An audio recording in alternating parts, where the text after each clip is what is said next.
शिवजी के नाम रूपी नौका को संसार रूपी समुद्र से पार जाने के लिए सुगम उपाय समझना चाहिए। शिवजी का नाम अमृत के समान दुखों को दूर करने वाला है। जो लोग मन, वचन तथा कर्म द्वारा शिवजी का नाम जपते हैं वे अत्यंत धन्य हैं। यद्यपि शिवजी के अनंत नाम हैं तथा वे सब संपूर्ण मनोकामनाओं को सिद्ध करने में एक से हैं, परंतु शिव नाम के समान अन्य कोई नाम नहीं है। जो मनुष्य किसी भी प्रकार शिवजी का नाम लेता है वह अवश्य ही मुक्ति को प्राप्त होता है। इंद्रद्युम्न नामक एक राजा महापापी था। जब उसे एक सिंह ने मार डाला तो उसे लेने के लिए यमराज के दूत गए, परंतु तभी शिवजी की आज्ञा अनुसार शिवगण भी उसे लेने के लिए जा पहुंचे, क्योंकि मरते समय उसने शिव नाम का उच्चारण किया था। यद्यपि उसने अनजाने में शिवजी का नाम लिया था तो भी वह शिव स्वरूप धारण कर शिवपुरी में प्रतिष्ठित हुआ। इसी प्रकार बहुत से अन्य मनुष्य भी शिवजी का नाम लेकर बराबर मुक्ति को प्राप्त होते रहे हैं। वेद तथा पुराण इस बात को कहते हैं कि शिवजी के नाम के महात्म्य का पूर्ण रूप से वर्णन नहीं किया जा सकता। पहले नमः तथा बाद में शिवाय कहने पर नमः शिवाय यह पंचाक्षर मंत्र हो जाता है। यह मंत्र सब मंत्रों का राजा है और इसकी महिमा सबसे श्रेष्ठ है। इस पंचाक्षर मंत्र का जप करके ही ब्रह्मा जी, विष्णु जी तथा अन्य देवता एवं आर्षि मुनि सदैव निर्भय रहते हैं और अनेक प्रकार के सुख भोगते हैं। जो प्राणी इस मंत्र का जप करता है उसके सभी पाप और दोष नष्ट हो जाते हैं तथा शिव जी किसी भी अवस्था में उसके ऊपर अप्रसन्न नहीं होते। पंचाक्षर मंत्र परम श्रेष्ठ है तथा इसकी महिमा अनंत है। इस मंत्र का जप करने से सभी सिद्धियां प्राप्त होती हैं तथा सहस्र पाप नष्ट हो जाते हैं। वेदों ने भी इस मंत्र के द्वारा सिद्धि प्राप्त की है। सच्चिदानंद स्वरूप भगवान सदाशिव इस मंत्र में सदैव स्थित रहते हैं।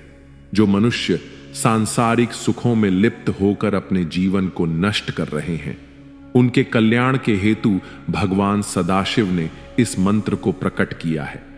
यह पंचाक्षरी मंत्र पापों के समुद्र को जल व अग्नि के समान तथा दोषों को नष्ट करने में अग्नि के समान है।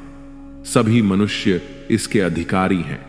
ब्राह्मण से बढ़कर सद्गुरु और कोई नहीं है, क्योंकि अन्य सभी वर्ण ब्राह्मण के शिष्य कहलाते हैं।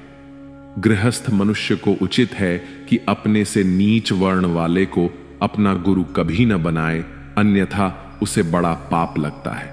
परंतु इस मंत्र को सभी वर्ण के लोग जप सकते हैं, तो आप भी अवश्य इसका जप करते रहें। ओम नमः शिवाय। श्री शिव महापुराण की इस कथा में हम भस्म के महात्म्य का वर्णन जानेंगे। भस्म दो प्रकार की होती है, एक महाभस्म, दो अल्प भस्म। महाभस्म शिवजी का मुख्य स्वरूप है एवं अल्प भस्म की अनेक शाखाएं हैं। उनमें एक श्रीत, दो स्मार्थ, तीन लौकिक। ये तीन अत्यंत प्रसिद्ध हैं। जो भस्म वेद की रीति से धारण की जाती है उसे श्रीत कहा जाता है।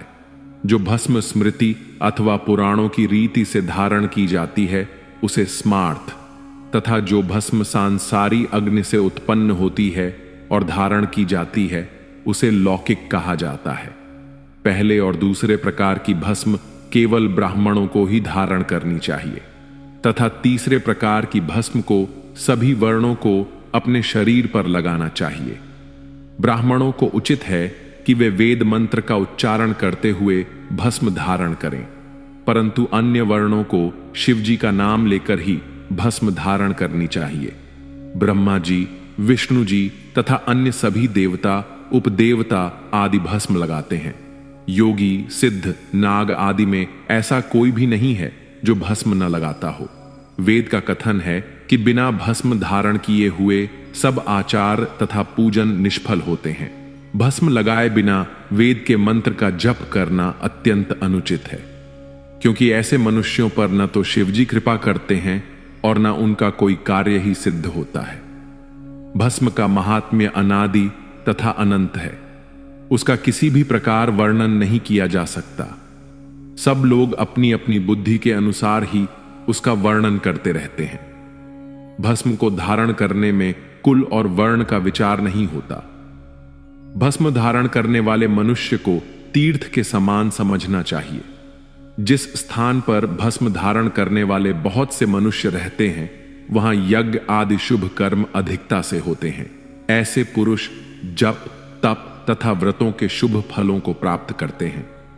भस्म धारण करने वालों को संपूर्ण विद्याओं का निधि समझना चाहिए, मानो उन्होंने सभी पुण्य कर्म कर लिए हों। जो मनुष्य भस्म लगाने वाले की निंदा करता है अथवा उसे डराता धमकाता है, वह अपने जन्म को निष्फल कर लेता है। पुरुष, स्त्री, वृद्ध, तरुण, बालक आदि सभी लोग भस्म को धारण कर सकते हैं। भस्म धारण करने वाले को अधिक पवित्रता की आवश्यकता नहीं है। जो मनुष्य त्रिपुंड एवं भस्म के मान की रक्षा करते हैं, उन्हें शिवजी का भक्त समझना चाहिए। प्रत्येक मनुष्य को उचित है कि जब तक वह भस्म को धारण न कर ले, तब तक न तो पानी पिए न भोजन करे, क्योंकि भस्म का त्याग करने वाला मनुष्य नरक में पड़ता है। जिस ललाट पर भस्म न लगी हो, उसे धिक्कार है। जिस गांव में कोई शिव मंदिर न हो, उसे भी धिक्कार है। उस जन्म को भी धिक्कार है जिसे पाकर शिवजी का पूजन न किया जाए, तथा उस विद्या को भी धिक्कार है जिसके द्वारा किसी का लाभ न हो। सभी देवता भस्म तथा त्रिपुंड के उपासक हैं। जो मनुष्य वेद की शिक्षा देने वाला हो अथवा यज्ञ कराने वाला हो, उसे उचित है कि प्रतिदिन भस्म तथा त्रिपुंड धारण करें। जो मनुष्य चांडाल हो परंतु त्रिपुंड धारण करता हो, तो वह भी शुद्ध हो जाता है। जो मनुष्य प्रतिदिन भस्म लगाता है, वह अत्यंत पवित्र है। गंगा आदि सभी तीर्थ उसके शरीर में सदैव निवास करते हैं और उसके दोनों ओर के कुल मोक्ष को प्राप्त होते हैं। भस्म धारण करने वाला मनुष्य सांसारी सुखों को पाकर अंत में मोक्ष पाता है। सर्वप्रथम वह सब लोकों में भ्रमण कर ब्रह्मा जी के लोक में जाता है और 1 सहस्त्र वर्ष तक ब्रह्मलोक में निवास करने के उपरांत विष्णु लोक को जाता है। वेद, पुराण तथा उपनिषद सबका यही सार है। संपूर्ण देवता, सिद्ध आदि भी यही कहते हैं। जो लोग भस्म की निंदा करते हैं, वे करोड़ों पापों से युक्त होकर बहुत समय तक नरक में निवास करते हैं। गंगा आदि नदियों में स्नान करने का फल भी भस्म से अधिक श्रेष्ठ नहीं है। भस्म तीनों लोकों को पवित्र करने वाली है। भस्म को शिवजी का ही स्वरूप समझना चाहिए। भस्म धारण किए बिना यज्ञ, तीर्थ, व्रत, दान, ध्यान सभी निष्फल हैं। जिसने भस्म को धारण न किया, वह संसार में व्यर्थ ही उत्पन्न हुआ है।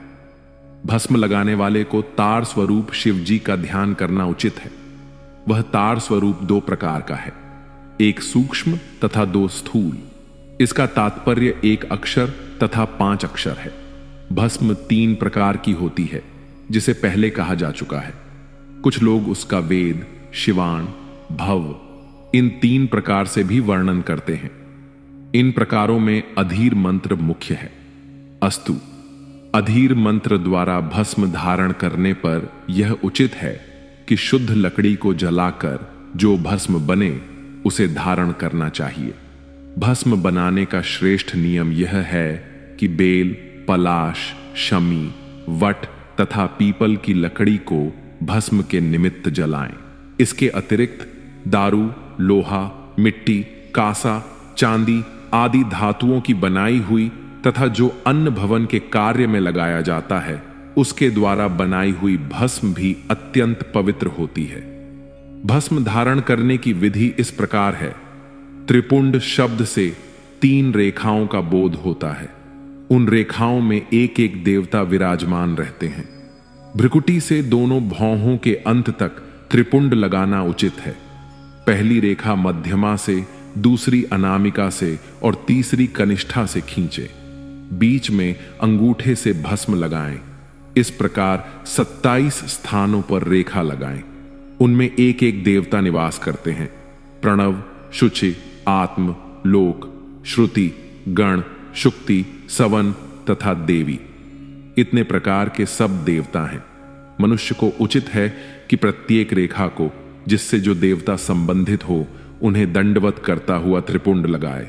ऐसा करने से मुक्ति प्राप्त होती है। सिर, ललाट, कर्ण, नेत्र, नासिका, मुख, कंठ, भुजा, उदर, हाथ, छाती, पंजर, नाभि, मुष्क, त्रिवेणी, दोनों जंघाओं के मध्य का भाग तथा चरण, ये सब 32 स्थान हैं।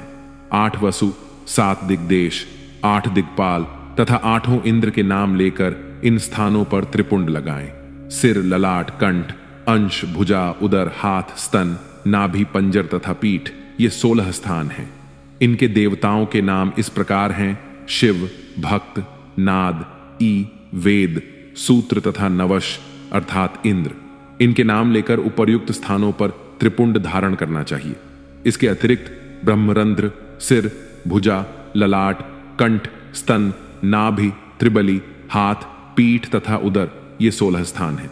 इनमें परम शिव, शिव, ब्रह्मा, विष्णु, अग्नि, गुरु, रुद्र, सूर्य, द्विजेश, वाम, मरुत, वसु, हर तथा हरदेव को दंडवत करके त्रिपुंड लगाना चाहिए। सिर, ललाट, दोनों कान, दोनों कंधे, हृदय तथा नाभि, ये 8 स्थान हैं। इनमें ब्रह्मा तथा सप्तर्षियों को दंडवत करके त्रिपुंड लगाना चाहिए। इसके अतिरिक्त सिर, भुजा, नाभि तथा हृदय, ये 5 स्थान हैं। इनमें 5 देवताओं को दंडवत करके त्रिपुंड लगाना उचित है। AUM नमः शिवाय। श्री शिव महापुराण की इस कथा में हम रुद्राक्ष का महात्म्य जानेंगे।